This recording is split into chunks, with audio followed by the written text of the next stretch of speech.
mau beri pujian bagi Rajaku. Ku mau menari bagi Dia. Mari sama-sama katakan, untuk selama-lamanya kasih-Mu telah dinyatakan. Perbuatan-Mu sungguh dahsyat dan ajaib.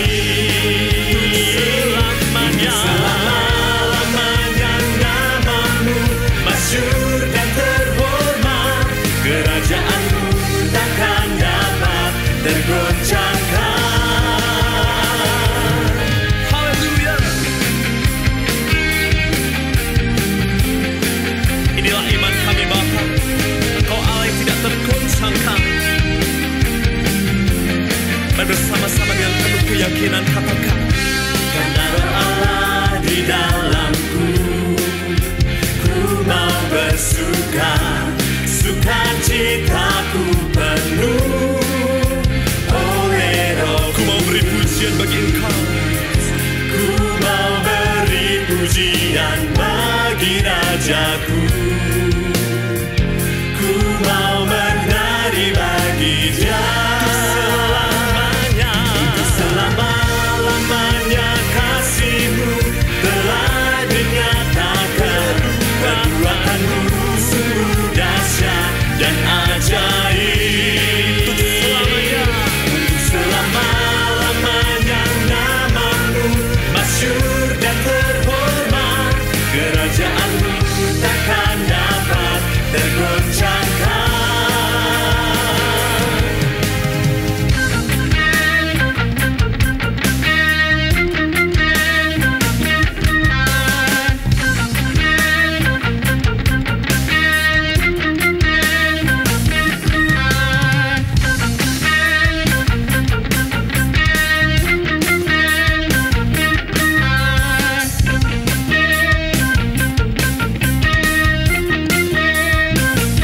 Dan bersama-sama angkat pujian-Mu dan katakan, Ku mau beri pujian bagi Rajaku.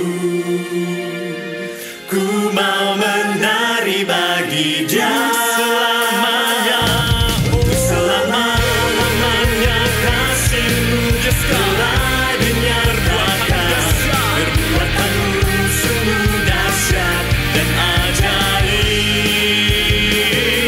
Untuk selama-lamanya nama-Mu masyhur dan terhormat. Kerajaan-Mu takkan dapat tergoncangkan. Untuk selama-lamanya kasih-Mu telah dinyatakan. Perbuatan-Mu sungguh dahsyat dan ajaib. Untuk selama-lamanya nama-Mu masyhur dan terhormat. Kerajaan-Mu takkan dapat tergoncangkan. Kerajaan-Mu takkan dapat tergoncangkan. Kerajaan-Mu takkan dapat tergoncangkan. kerajaan-Mu tidak sekalipun tergoncangkan Tuhan. Oleh karena itu kami percaya,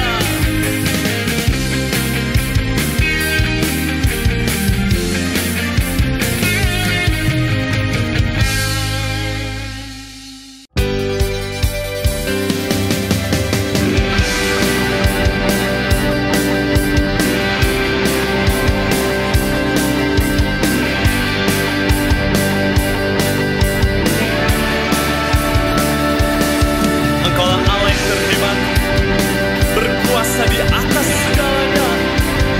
Haleluya.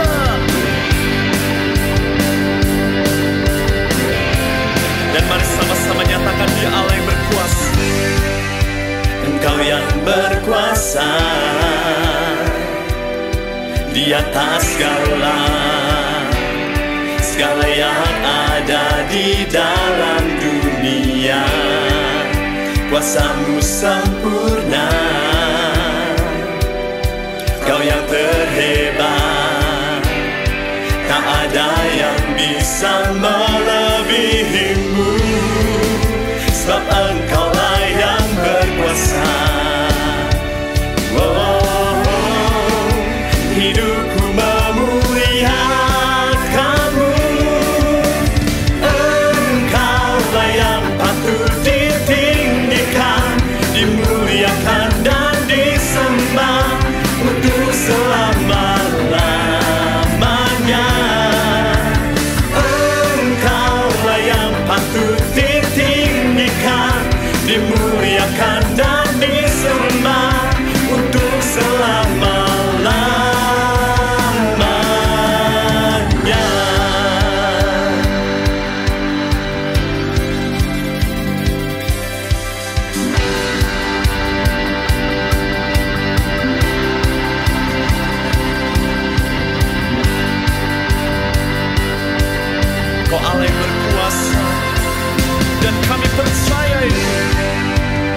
di atas segala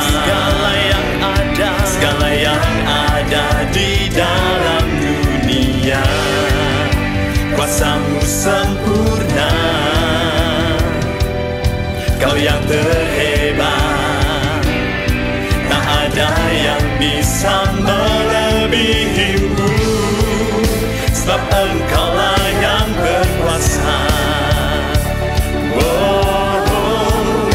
Hidupku memuliakan-Mu, Engkaulah yang patut ditinggikan, dimuliakan dan disembah untuk selama-lamanya.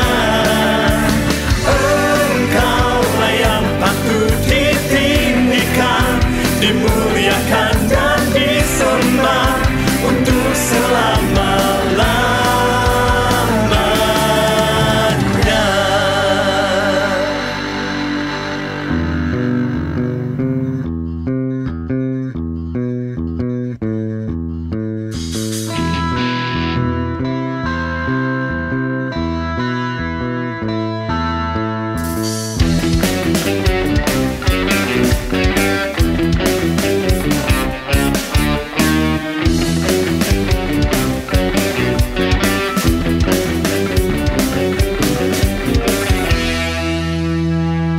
Katakan karena Engkau Allah, karena Engkau Allahku yang hidup, dan kami menyembah.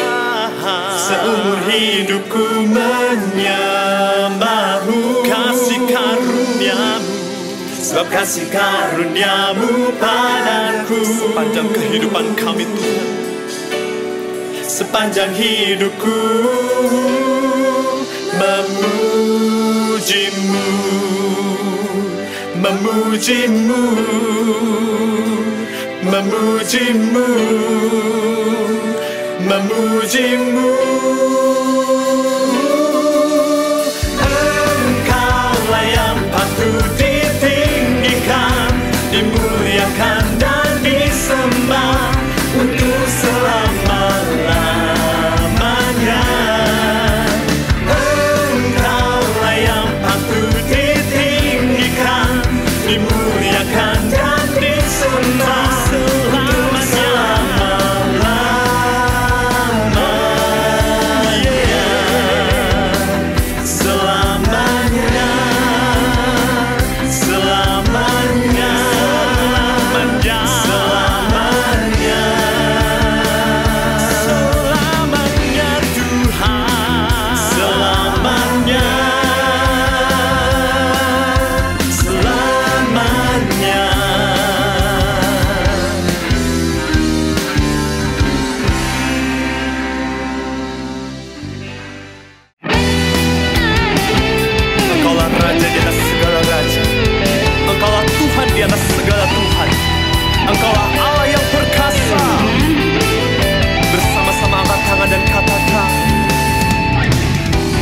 Mari angkat tangan, tinggikan Dia, serukan namanya, sembahlah Dia, karena Dialah Raja di atas segala yang berkuasa.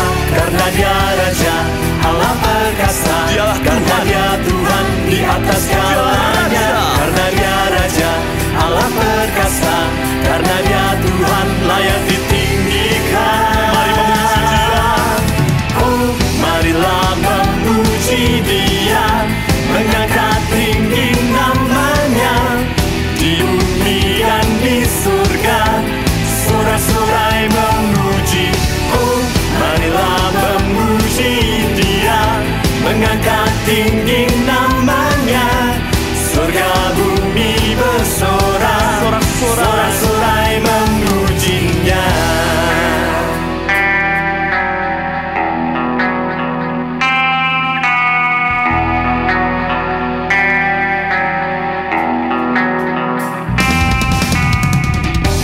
Mari angkat tangan, tinggikan Dia, serukan namanya, sembahlah Dia, karena Dialah Raja di atas segala yang berkuasa. Karena Dia Raja, Allah perkasa, karena Dia Tuhan di atas segalanya. Karena Dia Raja, Allah perkasa,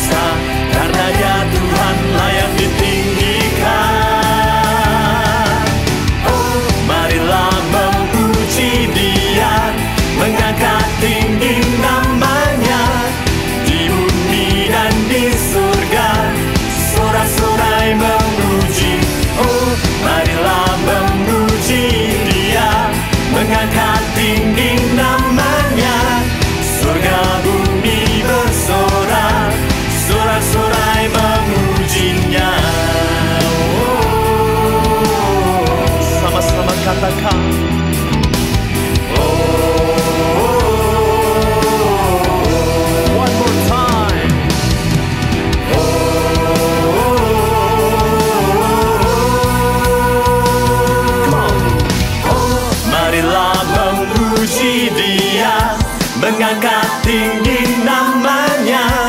Di bumi dan di surga sorak-sorai memuji. Oh, marilah memuji Dia, mengangkat tinggi namanya. Surga bumi bersorak, sorak-sorai memujinya. Oh, marilah memuji Dia, mengangkat tinggi namanya.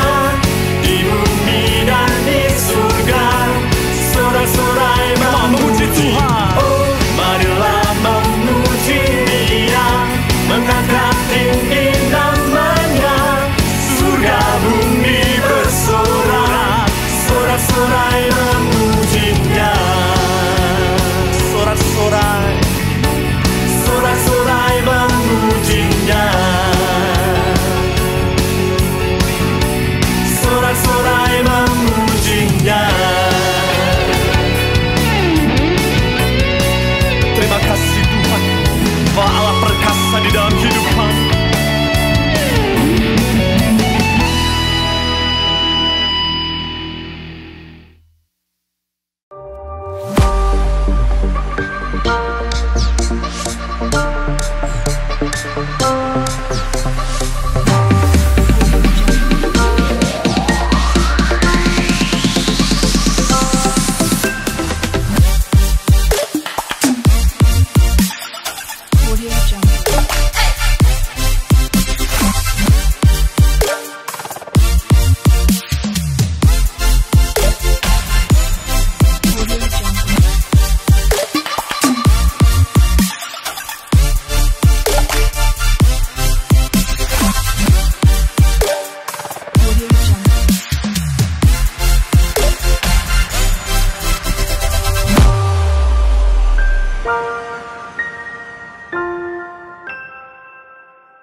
Shalom jemaat Tuhan. Salam sejahtera untuk kita sekalian. Bagaimana kabar Anda hari ini? Saya berharap Anda tetap di rumah dan tetap merasakan anugerah Tuhan. Sebelum kita memuji dan memuliakan nama Tuhan, mari sama-sama berikan senyum terhangat, senyum termanis kepada kanan kirimu, kepada keluargamu. Senyum terhangat melambangkan satu kasih Tuhan. Jika Anda ibadah sendiri, ingat bahwa Tuhan juga telah tersenyum kepadamu. Bersukacitalah.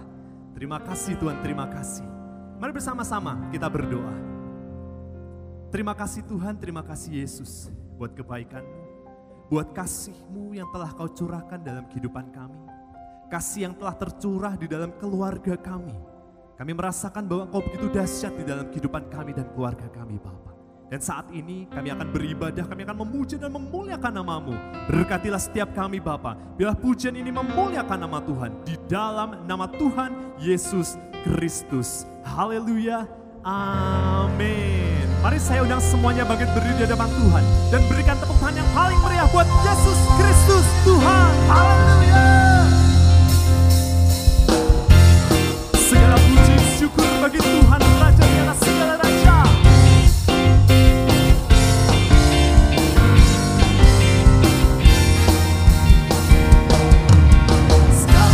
Puji syukur hanya bagi-Mu Tuhan, sebab Kau yang layak dipuja. Kami mau bersorak meninggikan nama-Mu,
bersama-sama dimanapun Anda berada dengan bersukacita dan kekuatan. Ada satu gerakan seperti ini Bapak Ibu. Sorakilah, haleluya. Sorakilah, haleluya. Haleluya. Sekali lagi. Sorakilah, haleluya. Sorakilah, haleluya. Haleluya. Sama-sama katakan. Sorakilah, haleluya.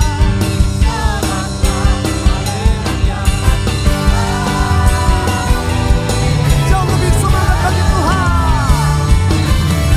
Sorakilah, haleluya. Sorakilah, haleluya. Sekali lagi akan jauh lebih baik. Sorakilah,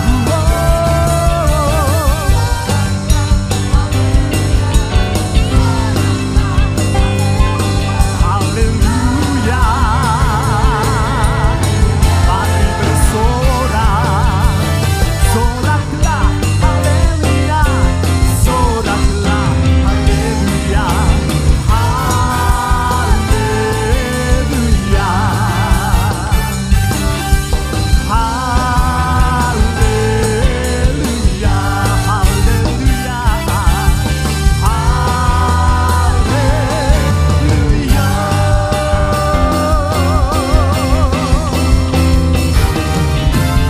Sekali lagi berikan sorak-sorai paling dahsyat buat Tuhan Yesus Kristus.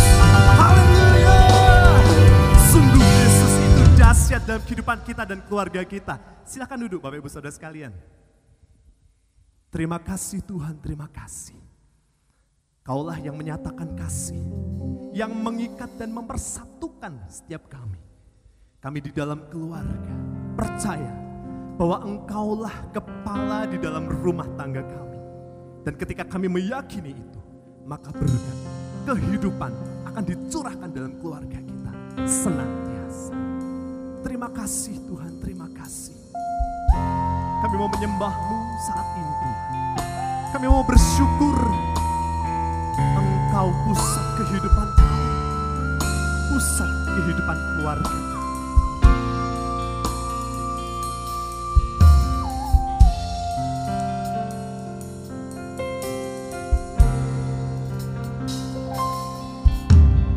Aku dan seisi rumahku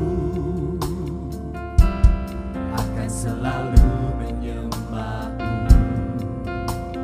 Tuhan dan Rajaku, di dalam kasih karunia-Mu yang hidup saling melayani dan melayani-Mu.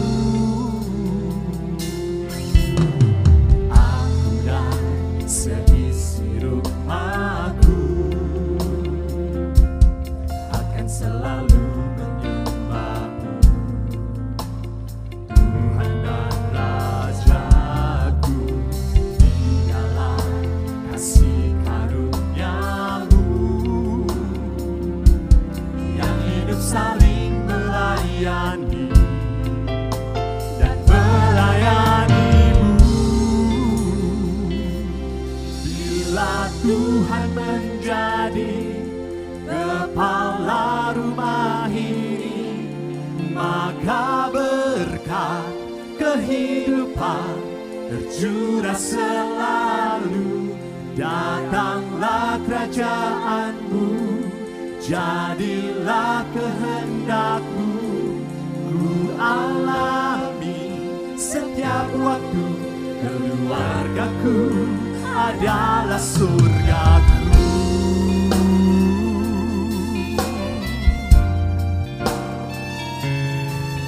Terima kasih Tuhan.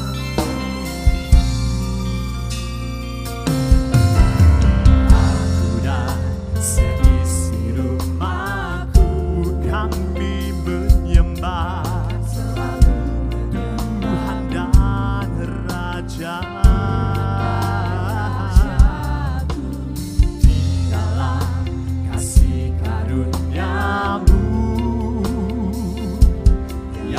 hidup saling melayani dan melayani-Mu. Sekali lagi katakan,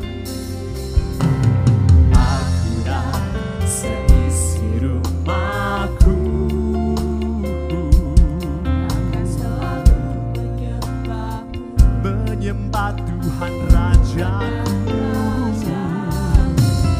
Di dalam kasih karunia-Mu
Terima kasih Tuhan telah menjadi kepala di dalam keluarga kami, di dalam rumah tangga kami.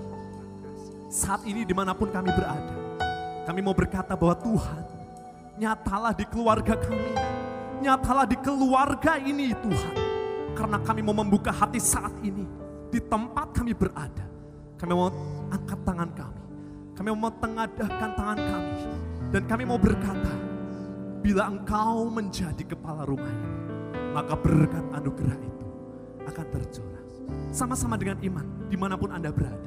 Imani ini dan ini akan terjadi dalam kehidupan Anda.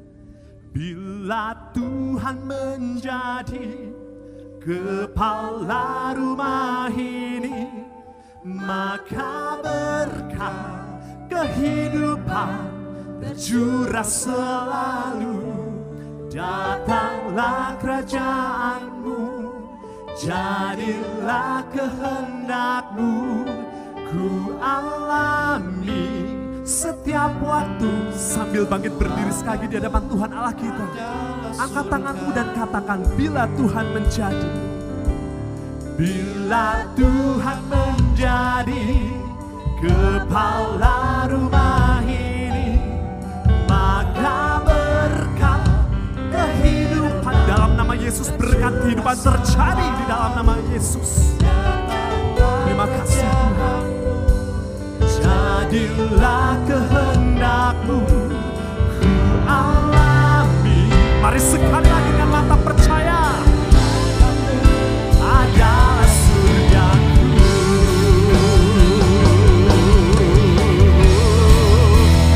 Bila Tuhan menjadi kepala rumah ini, maka berkat kehidupan tercurah selalu. Datanglah kerajaan-Mu, jadilah kehendak-Mu, ku alami setiap waktu. Keluargaku adalah surgaku. Keluargaku adalah surgaku. Keluargaku adalah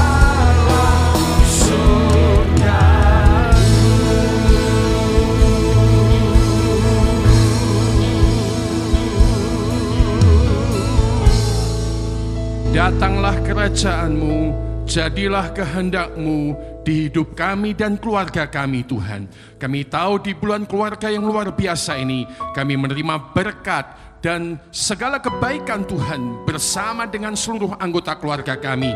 Kami yang sakit, kami disembuhkan di dalam nama Yesus. Kami menerima berkat secara ekonomi, kami berkata di dalam nama Yesus, ada jalan keluar buat setiap hambatan yang ada dalam hidup kami. Bersama dengan keluarga kami diberkati oleh Tuhan. Terima kasih Tuhan untuk boleh mengandalkan Engkau dan menikmati segala kebaikan-Mu. Juga hari ini ketika kami hendak mendengarkan firman-Mu, biarlah Roh Kudus-Mu mengajar hati kami, mengajar pikiran kami, agar kami dapat membangun hidup seperti yang Kau kehendaki. Terima kasih Tuhan, berbicaralah sebab kami siap mendengar. Hanya di dalam nama Tuhan Yesus kami ucap syukur dan berdoa bersama kita berkata, amin. Puji Tuhan, silahkan duduk di dalam segala berkat Tuhan Yesus Kristus. Haleluya. Bapak Ibu Saudara sekalian yang terkasih dalam nama Tuhan Yesus Kristus, Shalom. Tuhan Yesus Kristus memberkati Anda dimanapun Hari ini kita bersama-sama akan mendengarkan firman Tuhan, namun sebelumnya ada beberapa hal yang kita perlu perhatikan sehingga kita bisa mengikuti semua dinamika dan agenda gereja pada waktu-waktu yang ada ke depan. Yang pertama, kami umumkan bahwa sekali lagi kegiatan ibadah tanggal 22 sampai 27 Juni ternyata kita masih harus tiadakan, saudara sekalian. Kita masih mengikuti perkembangan Salatiga dan menunggu izin pemerintah untuk bisa beribadah sebagai mana luar biasanya yang sering kita lakukan pada waktu yang lalu. Yang kedua, doa rendaman profetis akan tetap diadakan secara live streaming pada hari Jumat 26 Juni jam 18.30 sampai 19.30 lewat channel YouTube Battle Area. Saudara sekalian, berdoa dengan sukacita, maka kita akan melihat mujizat dan kebaikan daripada Tuhan.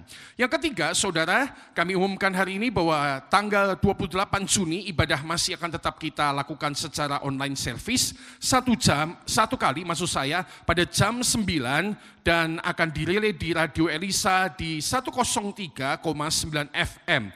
Ya. Dan yang keempat, saudara sekalian, kami mengingatkan saja bahwa kita bisa memberikan persembahan-persembahan untuk pelayanan di gereja Tuhan melalui QRIS BCA dan juga ada rekening BRI, Bapak Ibu Saudara sekalian. Ya, dan juga ada rekening pembangunan dari gereja Bethel di tempat ini, saudara sekalian, yang juga Anda bisa memberikannya via rekening BCA. Nomor-nomor akan ada di depan untuk ditampilkan. Yang kelima, saudara sekalian, kami umumkan bahwa dengan situasi perkembangan pelayanan yang ada, maka kita membuka open recruitment untuk tim kreatif dan juga multimedia. Ya, tim kreatif pelayanannya meliputi untuk melayani website, content creator, graphic designer, saudara sekalian, dan juga untuk tim multimedia melayani LCD, kameramen, lighting atau pembaca warta. Rupanya saudara sekalian, di masa-masa kini dan ke depan ini menjadi sebuah pelayanan yang lebih penting lagi karena kebaktian mungkin akan masih dihandle secara online service selain juga ada offline. Sehingga kami mengundang Anda yang punya bakat-bakat karunia dalam pelayanan ini, berikan diri Anda kepada Tuhan Yesus. Mari layani Dia dengan segenap kemampuan yang kita punya. Nah saudara, berikutnya kami ingin sampaikan bahwa kegiatan berkati kota masih akan terus kita jalankan.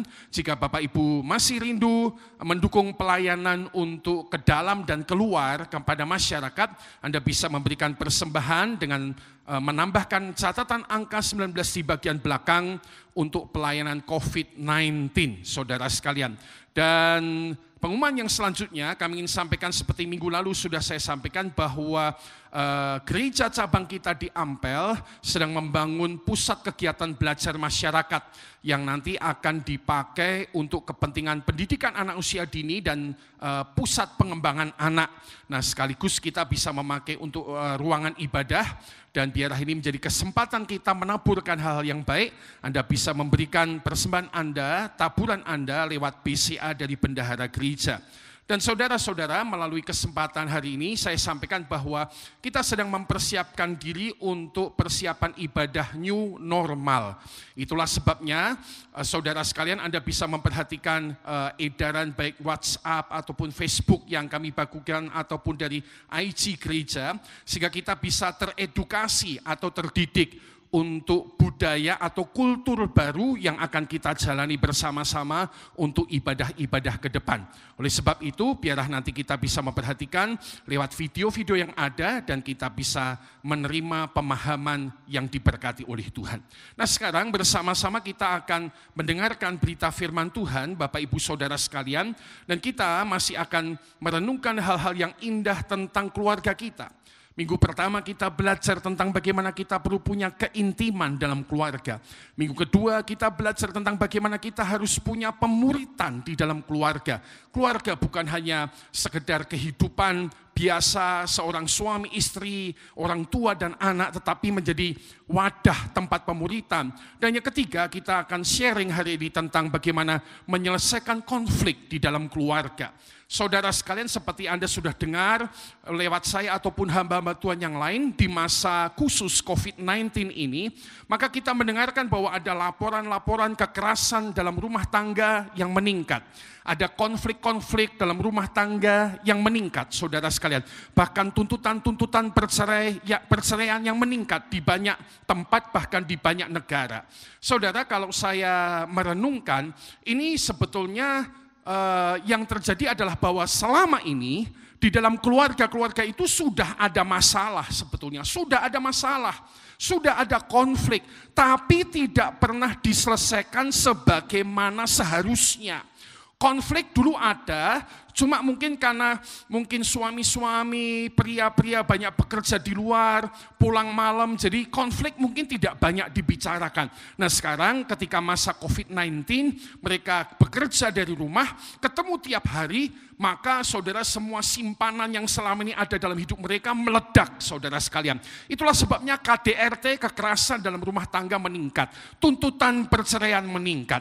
Tetapi kalau kita hari ini melakukan firman Tuhan, saudara sekalian, menyelesaikan konflik di dalam keluarga kita, maka kita akan melihat bagaimana Tuhan memberkati dan memulihkan hidup keluarga kita.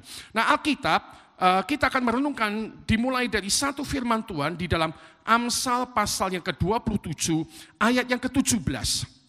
Alkitab saudara-saudara sekalian berkata demikian, mari di rumah kita baca bersama, katakan 2, 3. Besi menajamkan besi, orang menajamkan sesamanya. Sekali lagi katakan 2, 3. Besi menajamkan besi, orang menajamkan sesamanya. Nah, ini ayat terkenal yang seringkali kita tahu, saudara sekalian. Ayat ini mengajarkan kepada kita bahwa saudara-saudara sekalian kita satu dengan yang lain akan saling menajamkan, saudara sekalian. Dalam satu terjemahan International Standard Version dikatakan iron sharpens iron, atau besi menajamkan besi, so a man sharpens a friend's character. Jadi saudara sekalian, apa yang ditajamkan ya lewat mungkin konflik di dalam hidup Anda dan keluarga Anda, saudara sekalian, itu adalah masalah karakter. Alkitab bilang karakternya yang akan dipertajam. Ya, saudara, sesama manusia saja bisa saling menajamkan, apalagi yang namanya keluarga, saudara sekalian. Makanya, saudara, kita tahu bahwa kadang lebih menyakitkan hal yang dilakukan oleh keluarga dekat kita atau dibanding orang-orang yang ada di luar. Satu kali saya pernah mendengar perkataan orang yang berkata kepada saya demikian, Pak Gideon, saya kalau sama orang luar itu gampang mengampuni. Tapi kalau sama keluarga saya kok saya sulit mengampuni ya. Kalau mereka melakukan sesuatu tuh sakitnya kok betul-betul sakit sekali. Kenapa ya Pak? Jawabannya karena saudara sekalian, mereka orang dekatmu, saudara sekalian. Dan karena dekat, kemungkinan konflik pasti akan ada. Namun hari ini kita diingatkan bahwa saudara-saudara sekalian, melalui konflik itu ada satu hal yang dipertajam, yaitu yang namanya karakter. Oleh sebab itu hari ini saya ingin berbagi. Mari kita belajar satu hikmat. Konflik keluarga bisa terjadi, tapi mari jadikan konflik keluarga sebagai kesempatan bertumbuh di dalam karakter Kristus, saudara-saudara sekalian. Saudara, saya mau katakan ini bukan ide yang baik, tapi ini sebuah jalan yang lebih baik. Sekali lagi, ini bukan just ide baik, tapi ini sebuah jalan yang lebih baik dalam hidup kita. Kenapa, saudara? Karena di keluarga kita pasti ada konflik.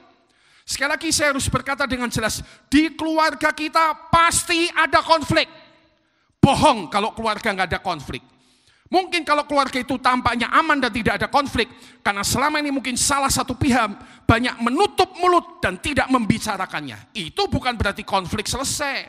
Itu konflik cuma dipendam, Pak, Bu, saudara-saudara sekalian. Satu kali meledak, saudara sekalian, menghancurkan keluarga karena tidak pernah belajar diselesaikan. Nah, tapi hal yang perlu kita belajar lebih lagi adalah kalau memang konflik harus terjadi, sekarang kita harus pintar sama konflik itu. Jangan konflik terjadi lalu kita sakit hati saja, konflik terjadi lalu kita capek saja, jangan. Tapi lewat konflik sekali lagi belajarlah untuk bertumbuh dalam karakter Kristus. Sehingga tadi Alkitab berkata bahwa lewat sesamanya karakter seseorang, khususnya karakter Kristus, akan dibentuk. Nah, hari ini kita mau belajar prinsip-prinsip bagaimana menyelesaikan konflik dalam keluarga yang menimbulkan karakter Kristus. Sekali lagi, bagaimana menyelesaikan konflik dalam keluarga yang menimbulkan karakter Kristus. Jadi ini targetnya kita sama-sama. Minggu lalu kita belajar bahwa murid Kristus itu meneladani Yesus, bertumbuh dalam karakter Yesus. Jadi oke, sekarang kita punya masalah. Pak, Bu, saudara-saudara sekalian, kita punya masalah. Tapi jangan masalah sekedar masalah, tapi masalah yang membawa kita kepada karakter Kristus. Nah, bagaimana menyelesaikan konflik keluarga yang membawa kita dalam pertumbuhan kepada karakter Kristus? Satu, itu terjadi ketika lewat di dalam konflik kita punya respon yang benar. Mari kita katakan bersama respon yang benar. 2, 3, respon yang benar. Dan apakah respon yang benar itu? Saya belajar respon yang benar adalah respon karakter Kristus. Nah, Alkitab dalam Kolose 3 ayat 12-14, Alkitab berkata demikian, saudara sekalian. Karena itu sebagai orang-orang pilihan Allah yang dikuduskan dan dikasihinya. Ya, perhatikan yang kuning. Kenakanlah belas kasihan, kemurahan, kerendahan hati, kelemah lembutan dan kesabaran. Itu adalah karakter Kristus, ya. Nah, lanjut. Ayat 13 berkata demikian, sabarlah kamu seorang terhadap yang lain, dan ampunilah seorang akan yang lain apabila yang seorang menaruh dendam terhadap yang lain. Perhatikan, sama seperti Tuhan telah mengampuni kamu, kamu perbuat jugalah demikian. Dan di atas semuanya itu, baca bersama yang di rumah, katakan 2, 3. Kenakanlah kasih sebagai pengikat yang mempersatukan dan menyempurnakan. Nah, kalau kita baca ayat-ayat firman Tuhan ini, saudara sekalian, kita sedang diajar untuk merespon konflik di hidup kita dengan respon yang benar, yaitu respon seperti karakter Kristus atau seperti Kristus. Saudara, Alkitab mengingatkan kita beberapa hal. Ayat 12a berkata, kita adalah pilihan Allah. Kita sudah dikuduskan, kita dikasihi Allah. Ayat 12a bicara demikian. Ayat 12b berkata, itulah sebabnya sekarang bertumbuhlah dan kenakanlah karakter Allah, ya. Kenakanlah belas kasihan, kemurahan, kerendahan hati, kelemah lembutan dan kesabaran. Itu petunjuk Alkitab. Lalu ayat 13b berkata lebih jauh, belajarlah melakukan yang Allah sudah lakukan kepada kamu. Coba bayangin apa yang Allah sudah lakukan kepada saya sama Anda. Ya, Allah sudah melakukan kepada saya dan Anda, saudara sekalian, pengampunan banyak. Mungkin coba nada, ya. Saudara sekalian, ya, satu lagu berkata, dulu sesat dalam dosa, kini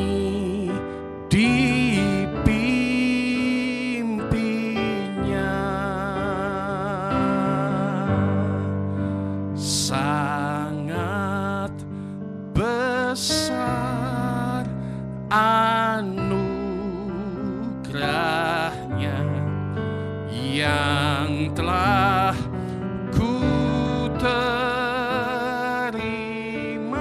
Ini yang Allah lakukan buat Anda dan saya. Dulu sesat,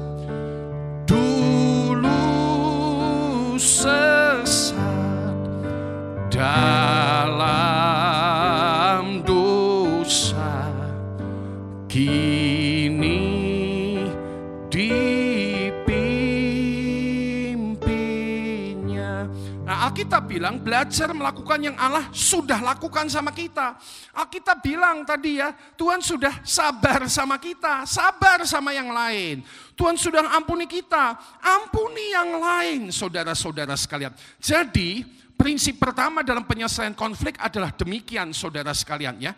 Sebelum menyelesaikan dengan pihak yang lain, Sebelum ngurusi pihak yang lain, mungkin suamimu yang kamu dengannya konflik, atau istrimu yang kamu dengannya konflik, atau anakmu yang dengannya kamu konflik, atau saudaramu yang dengannya kamu konflik. Sebelum ngurusi orang lain, urusi dirimu sendiri, pimpin dirimu sendiri. Pastikan kita punya respon yang benar. Respon yang bukannya sekedar kemarahan, sakit hati, kebencian, jengkel, bukan. Tapi biarlah kita selesai dengan diri kita sendiri. Alkitab mengingatkan, dan saya berani berkata bahwa Anda dan saya mampu dan bisa melakukan ini. Kenapa?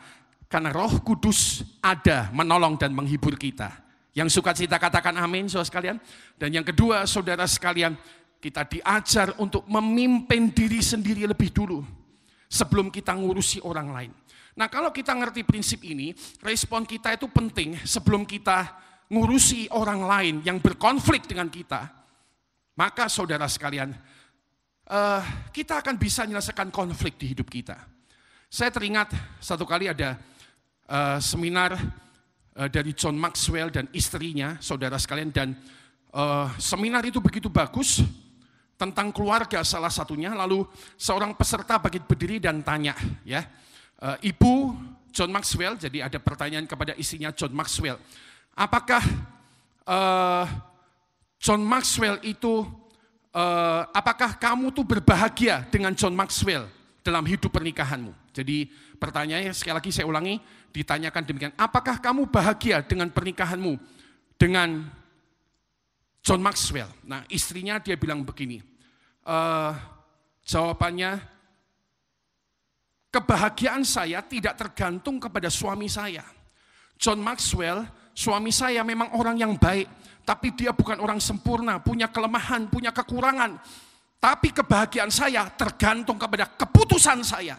Jadi dia memutuskan merespon masalah, tidak mengikuti sekedar gelora, emosi, kemarahan, sakit hati, kepahitan, kejengkelan, tidak. Dia ngatur dirinya sendiri. Dia belajar respon yang benar, yaitu respon berdasarkan karakter Kristus. Nah, saya berdoa Anda bisa menangkap ini. Kalau kita punya respon karakter Kristus, sabar seperti Kristus sabar, mengampuni seperti Kristus mengampuni. Wah, saya percaya konflik apapun di hidup keluarga kita pasti selesai. Yang kedua, saudara sekalian, apa yang harus kita lakukan untuk menyelesaikan konflik di dalam keluarga, saudara-saudara sekalian? Yang mana penyelesaian konflik itu membawa kita bertumbuh di dalam karakter Kristus. Maka kita perlu belajar tentang komunikasi yang benar. Komunikasi yang benar. Amsal 25 ayat 11 berkata demikian. Ayo kita baca, yang di rumah katakan 2, 3.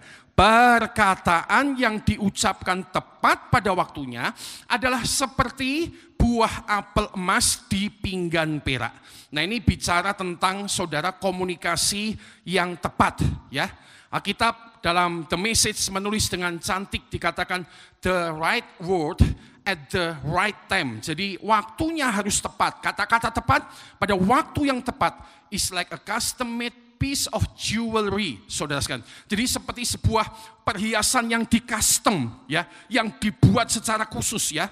Kan kita tahu, saudara sekalian, tidak ada itu namanya apel emas. Apel emas itu adalah perhiasan yang di-custom, dibuat khusus. Nah, perkataan yang tepat, yang diucapkan pada waktu yang tepat, itu indahnya sedemikian rupa. Seperti apel emas, saudara-saudara sekalian. Itulah sebabnya kita harus belajar tentang komunikasi, saudara, yang bukan hanya kata-kata, bukan hanya kata-kata. Hari ini saya berbagi tentang 3 sikap yang penting dalam komunikasi. Jadi, saudara sekalian, saya mau bicara sikapnya, ya, bukan kata-katanya. Ya, saya tidak bicara tentang kata-kata, tentang intonasinya, tapi sikap-sikap dalam komunikasi yang bisa menyelesaikan konflik. Sikap apa sajakah itu? Yang pertama, bagaimana menyelesaikan atau bagaimana komunikasi penyelesaian konflik? Yang pertama, kita perlu punya sikap yang benar, seperti sikapnya Yesus, yaitu sikap rendah hati. Lihatlah Yakub yang menyelesaikan masalah yang sudah 20 tahun, ya. Nanti baca di Alkitab, kitab Kejadian 33 ayat 3 sampai 4, udah 20 tahun Yakub melarikan diri dari rumahnya, meninggalkan Esau, kakaknya, saudaranya, dengan luka yang dalam di hati. Tapi luka 20 tahun sembuh. Kenapa? Karena ada Yakub pakai karakter Kristus, membangun sikap rendah hati seperti Yesus. Dalam Kejadian 33 ayat 3 sampai 4 dikatakan, dan Yakub sendiri berjalan di depan anak-anaknya, rombongan mereka, dan ia sujud sampai ke tanah 7 kali, ya. Sujud sampai ke tanah 7 kali hingga ia sampai ke dekat kakaknya itu. Tetapi kakaknya Esau yang sakit hati itu berlari mendapatkan dia, didekapnya dia, dipeluk lehernya, diciumnya dia, lalu bertangis-tangisanlah mereka.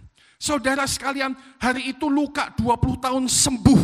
Kenapa? Karena ada satu orang berkomunikasi yang bukan hanya omongan, tapi lewat sikap hati dan sikap tubuh. Komunikasinya bagaimana? Rendah hati. Dia, Alkitab bilang bersujud. Nah, coba cari aplikasinya. Rendah hati itu bukan berarti Anda mungkin datang kepada keluarga yang ada konflik lalu soja-soja. Walaupun terus terang saya pernah melakukan, saudara sekalian. Saya kasih tahu ya, saya ini anak pendeta.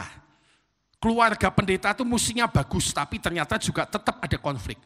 Saya ingat mungkin hari itu saya usia 25 atau 26 tahun, sudah di pelayanan seperti ini. Hari-hari sebelum ayah saya meninggal, mungkin setahun sebelumnya, saya konflik sama bapak saya. Loh, pendeta tua konflik sama pendeta muda, anaknya. Saudara sekalian. Tapi konflik hari itu selesai, saudara sekalian, karena hari itu saya mengambil sebuah sikap yang agak ekstrim. Saya belum pernah lakukan itu. Ketika kami berdebat, walaupun tidak teriak-teriak dan marah, tapi untuk menunjukkan bahwa saya sepakat sama bapak saya tunduk maksudnya. Hari itu saya ingat, saya turun dari kursi saya sujud, saya sembah dia. Saya bilang sama bapak saya, aku anakmu. Aku tidak bantah gara-gara saya sembah. Jadi bukan maksudnya bapak saya cari penyembahan, tapi gara-gara dia lihat sikap hati, merendahkan hati. Ya, saya dengar dari ibu saya ketika dia meninggal, dia bilang, anak kita Gideon itu siap jadi pendeta katanya. Saudara, bayangkan hal-hal seperti ini terjadi di hidup keluarga kita. Jadi tidak ada keluarga yang sempurna. Sikap itu penting, saudara. Satu contoh lain ada di 1 Petrus 3 ayat 1 sampai 2. Perhatikanlah, ini yang saya ingin sampaikan. Sikap yang benar menyelesaikan banyak masalah. Kadang-kadang komunikasi itu tidak perlu banyak omong. Sikapnya benar menyelesaikan banyak masalah. Tahu dari mana? Nih kata 1 Petrus 3 ayat 1 sampai 2. Demikian juga kamu hai istri-istri, tunduklah kepada suamimu, supaya jika ada di antara mereka yang tidak taat kepada firman, ya, mereka juga tanpa perkataan, hanya sikapnya, tanpa perkataan, dimenangkan oleh kelakuan istrinya, jika mereka melihat bagaimana murni dan salehnya sikap hidup istri mereka itu. Hari ini mari kita belajar komunikasi yang lebih daripada omong-omong, talking. Itu penting, tapi kadang tidak bisa menggantikan yang namanya sikap dalam kehidupan kita. Lihat, Alkitab bilang ada suami yang dimenangkan tanpa banyak omong, karena ngelihat sikap bagaimana murni dan salehnya sang istri hidup di dalam Tuhan. Nah, saudara sekalian, sikap kedua yang ingin saya bagikan dalam komunikasi yang menyelesaikan konflik adalah sikap keterbukaan yang benar. Kita cukup sering mendengar tentang ini, tapi sekali lagi saya ingin bahas. Ya, dari 1 Yohanes 1 ayat yang ke-7 dikatakan Alkitab demikian, bahwa tetapi jika kita hidup di dalam terang, sama seperti Dia ada di dalam terang, maka kita beroleh persekutuan seorang dengan yang lain. Saudara, Alkitab bilang kalau kita hidup dalam terang, keterbukaan, transparansi, kita akan bisa punya kesempatan persekutuan, dipulihkan hubungan kita satu dengan yang lain. Dan ini sikap kedua yang perlu kita bawa di komunikasi keluarga kita. Satu prinsip mengingatkan kita sekali lagi, keterbukaan adalah awal dari pemulihan.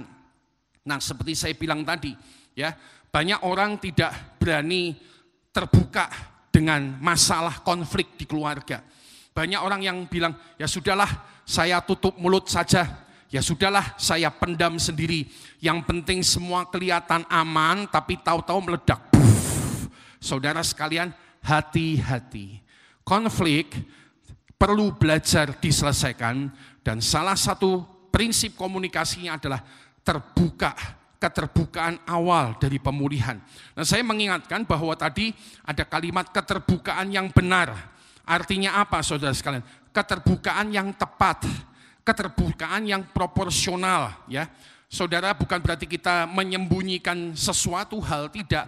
Tapi Anda dalam membicarakan saudara sekalian penyelesaian masalah, mungkin ada hal-hal yang tidak harus selalu Anda ungkapkan. Aku jengkel loh mbak kowe, aku ngamuk mbak kowe. Kadang-kadang kalimat itu kita bisa singkirkan. Tapi kita bisa berkata, saya kurang setuju dengan caramu, saudara, dengan lemah lembut dan tenang membicarakan masalah yang ada. Dan saudara-saudara sekalian, sikap ketiga yang penting dalam komunikasi yang menyelesaikan konflik, saya belajar adalah tentang sikap pemahaman yang besar. Memahami lebih lagi pihak yang berkonflik dengan Anda, saudara-saudara sekalian. Alkitab Roma pasal 15 ayat 7 berkata demikian, kita baca bersama saudara sekalian. Semoga saya berdoa Roh Kudus mengajar kepada kita. Dikatakan Roma 15 ayat 7, katakan 2-3. Sebab itu terimalah satu akan yang lain, sama seperti Kristus juga telah menerima kita untuk kemuliaan Allah. Ya, belajar saling menerima, perbesar pemahaman. Kenapa suami saya sikapnya demikian? Kenapa istri saya sikapnya demikian? Kenapa anak-anak saya menjauh? Perbesar pemahaman. Itu sikap penting dalam komunikasi yang menyelesaikan konflik. Seringkali kacamata kita sempit karena kita pakai pemandangan kita sendiri atau cara pandang kita. Tapi begitu kita belajar memandang dari sudut pandang orang atau keluarga yang berkonflik dengan kita, maka kita bisa lebih menerima, sama seperti Kristus menerima engkau, terimalah satu dengan yang lain. Nah, saya menuju kepada bagian ketiga yang paling akhir. Hari ini ada cukup banyak poin yang harus kita ingat, tapi saya berdoa supaya betul-betul kita tidak kehilangan berkat Tuhan. Cara ketiga bagaimana kita menyelesaikan konflik, yang pertama tadi adalah respon yang benar, yaitu respon sesuai karakter Kristus. Yang kedua adalah komunikasi yang benar, saudara-saudara sekalian, sehingga kita bisa punya kesempatan menyelesaikan konflik. Yang ketiga, menyelesaikan konflik dengan solusi-solusi yang benar. Alkitab mengingatkan kita, Matius pasal 7 ayat 12, dikatakan demikian. Segala sesuatu yang kamu kehendaki supaya orang perbuat kepadamu, perbuatlah demikian juga kepada mereka. Itulah isi seluruh hukum Taurat dan kitab para nabi. Sekali lagi kita diajar dari Matius 7 ayat 12 tentang melakukan kebaikan lebih dulu. Tidak menunggu tapi aktif melakukan lebih dulu. Ya, saudara-saudara sekalian, dan ini akan menjadi sebuah solusi bagi penyelesaian konflik kita. Saudara sekalian, solusi yang benar di dalam penyelesaian konflik keluarga kita, saudara-saudara, itu meliputi 3 hal. Saya berdoa sekali lagi supaya Roh Kudus mengajar hati dan pikiran kita.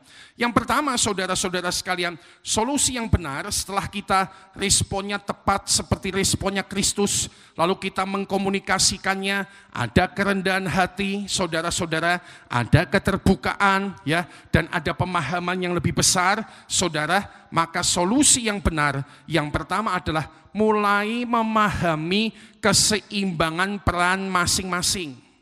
Dalam konflik, saudara, kalau Anda mau selesai, pahamilah ya keseimbangan peranan. Maksudnya gimana? Ya, menyelesaikan konflik itu tentu butuh 2 pihak. Yang konflik kan juga 2 pihak. Menyelesaikannya tidak bisa 1 pihak saja. Idealnya 2 pihak konflik, 2 pihak ambil peranan menyelesaikan konflik. Jadi saudara, Alkitab contohnya di Efesus 5 ayat 33, Anda tahu ayat terkenal tentang hai istri tunduk, hai suami kasihi, itu disimpulkan dari beberapa ayat di atas. Paulus kemudian menyimpulkan demikian. Bagaimanapun juga bagi kamu masing-masing berlaku. Maksudnya, ingatlah peranan kita masing-masing. Kasihilah istrimu, hai suami, seperti dirimu sendiri, dan istri hendaklah menghormati suaminya. Artinya apa? Ada peranan masing-masing. Jadi kalau konflik mau selesai, jangan menuntut terus. Kamu mengasihi aku dulu, baru aku nanti istri tunduk sama kamu. Atau suami bilang, kamu hormat dulu sama aku, nanti aku baru mengasihi kamu. Sementara kita terus saling menuntut, tidak ada jalan keluar. Menuntut tidak menyelesaikan. Kasih yang akan menyelesaikan. Dan saudara, kasih dinyatakan lewat kita memahami keseimbangan peranan masing-masing. Ini juga berlaku untuk orang tua sama anak. Hai bapak-bapak, jangan bangkitkan amarah dalam hati anakmu. Itu kata Tuhan, peranan buat bapak-bapak. Tapi anak-anak, hai anak-anak, hormatilah orang tuamu. Itu peranan anak, sama-sama. Nak, jangan bilang papa nggak adil, papa nggak bener. Lu ngormati orang tua, lu kagak. Jangan-jangan kamu ngomongnya keras, bentak-bentak sama orang tua. Makanya orang tua jengkel, gebrak meja, pukul kamu.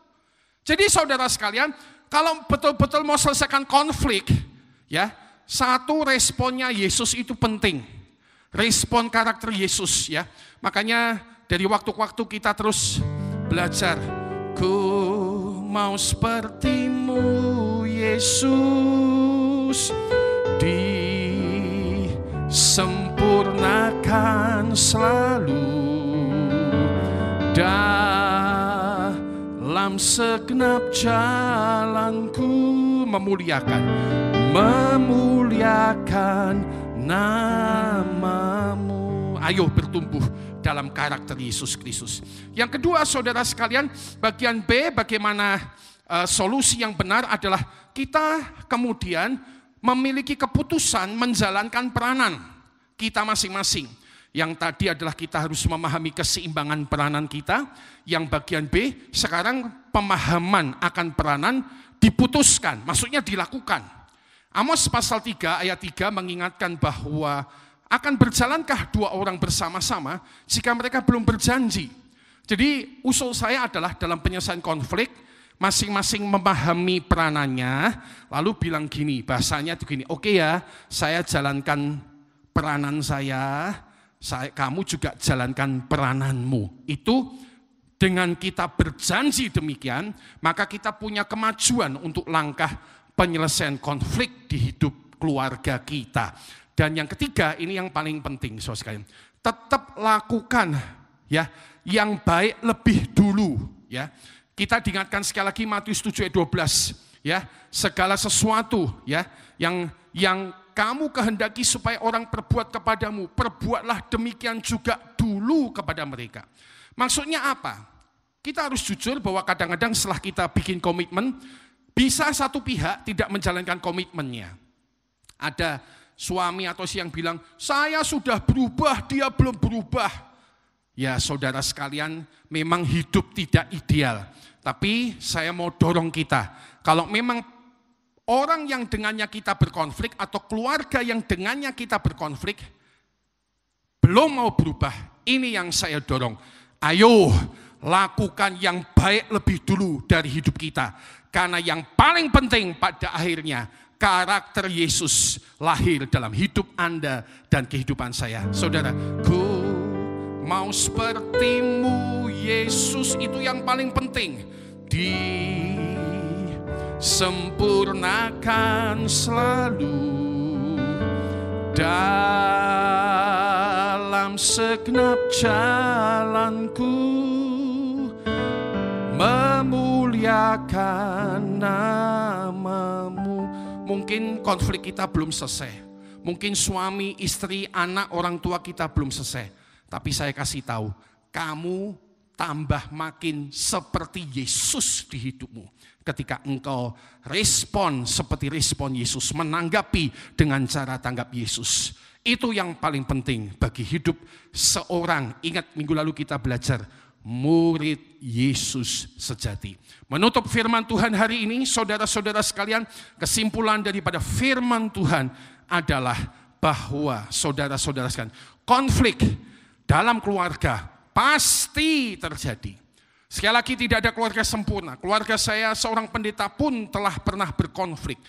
Konflik dalam keluarga pasti terjadi. Suami sama istri, orang tua dengan anak, saudara dengan saudara yang lain. Namun pakailah setiap kesempatan konflik menjadi kesempatan bertumbuh di dalam karakter Kristus. Dan saya percaya karakter Kristus akan bertumbuh lebih kuat kalau Tuhan Yesus menjadi kepala rumah tangga ini. Sehingga kerajaannya, kehendaknya jadi di atas muka bumi. Mari kita akhiri ibadah kita hari ini. Mari bangkit berdiri bersama-sama. Sekali lagi, kalau Anda dengan suami, istri, anak-anak Anda, haleluya, ini saat indah. Hari Minggu ini, pegang tangan mereka, peluk anak-anak Anda, dan biarlah berkata, aku dan seisi rumahku, kami akan menyembah kepada Tuhan. Katakan, aku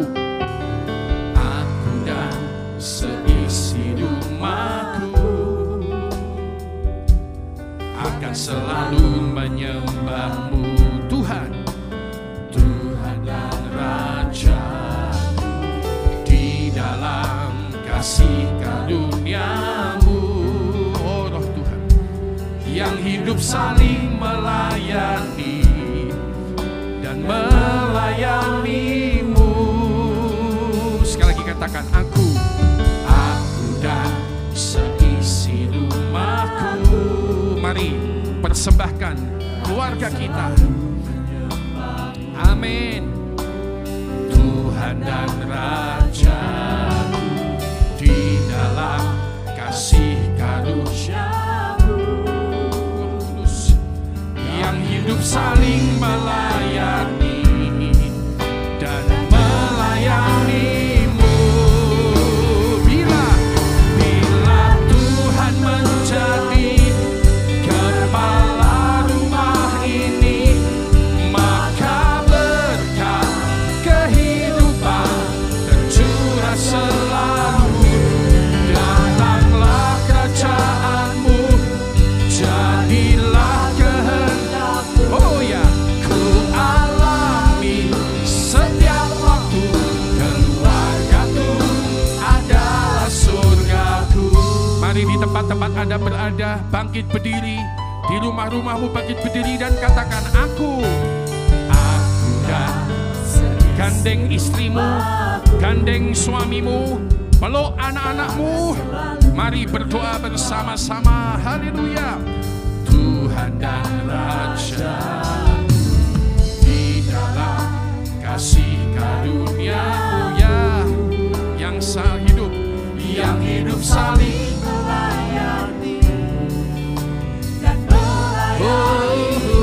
Anugerahnya turun, katakan, bila Tuhan menjadi kepala rumah ini, maka berkat kehidupan tercurah selalu.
Keluarga-keluarga tetap bergandengan tangan bersama-sama, angkat tanganmu kepada Tuhan.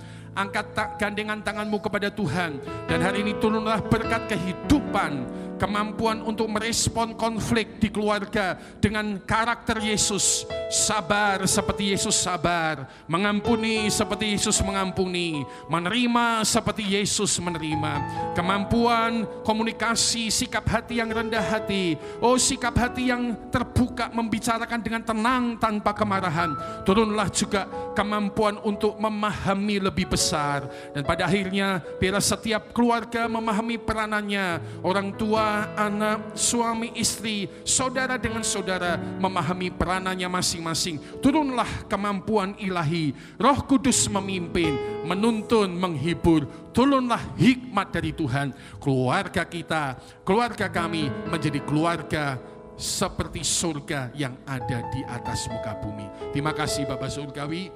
Kami bersyukur dan menaikkan doa kami sekarang bagi orang-orang yang berulang tahun sepanjang minggu ini, supaya dengan bertambah 1 tahun umur bilangan hidup mereka, bertambah semua berkat dan anugerah Tuhan dalam kehidupan mereka. Kami bersyukur Tuhan untuk anak-anak kami yang sudah naik kelas, sudah lulus, dan yang lulus akan mendapatkan tempat-tempat studi terbaik. Tuhan juga menyediakan keuangan terbaik sehingga proses studi di bangsa dan negara kami tetap berjalan dengan amat sangat baik adanya. Kami berdoa bagi orang yang sedang mengalami sakit penyakit. Sekali lagi kami berkati Ananda Kenneth Tuhan, anak dari Pak Aldi dan Ibu Dewi. Kasih karunia Tuhan yang khusus menjamah Kenneth, kami berkata di dalam nama Yesus Kristus. Dan Tuhan kami berdoa bagi orang-orang yang lain yang sedang mengalami sakit penyakit dan kelemahan, supaya dimanapun mereka berada, Tuhan menyembuhkan mereka. Juga penghiburan bagi orang-orang yang sudah ditinggalkan keluarga terdekat mereka. Biarlah Tuhan dimanapun Tuhan menenteramkan hati mereka dan memberikan kekuatan yang baru. Pada akhirnya kami berdoa Tuhan bagi Bethel Area, supaya kami terus dimampukan menyelesaikan kehendak Yesus. Ini tujuan hidup yang paling penting, menjadi murid Yesus, menyelesaikan kehendak Yesus. Dan kami berkati Salatiga dan Indonesia. Katakan bersama 2-3, Shalom Salatiga, Shalom Indonesia. Kami terus memberkati Salatiga dan Indonesia akan mampu menyelesaikan masa khusus ini, menerobos masa khusus ini dengan Tuhan. Ada banyak pesimistis, tapi kami berkata bersama dengan Tuhan tidak ada yang mustahil, dan tidak ada yang mustahil bagi orang-orang yang percaya terjadi atas Salatiga dan atas Indonesia kami. Terima kasih Bapak Surgawi. Dan kini kami akan selesaikan semua ibadah kami dengan sukacita. Kami mengangkat tangan kami dan kami menerima berkat daripada Allah Bapa, Putra dan Roh Kudus. Semua kebaikannya diberikan kepada hidup kami di dalam satu nama, namanya Tuhan Yesus Kristus. Haleluya. Bila engkau tak berserta, ya, kami mau berjalan dengan Kau. Ku tak mau berjalan. Kami perlu Tuhan. Ku perlu Tuhan. Pimpin langkahku dengan kasih karunia. Terima kasih Tuhan. Pimpin langkahku setia. Roh Kudus berjalan dalam. Ya Tuhan, nyatakan Tuhan, nyatakan Tuhan kemuliaan-Mu dan berjalanlah dengan. Nyatakan Tuhan, nyatakan Tuhan kemuliaan-Mu dan berjalanlah denganku. Haleluya, haleluya. Selamat hari Minggu, Tuhan Yesus memberkati. Amin.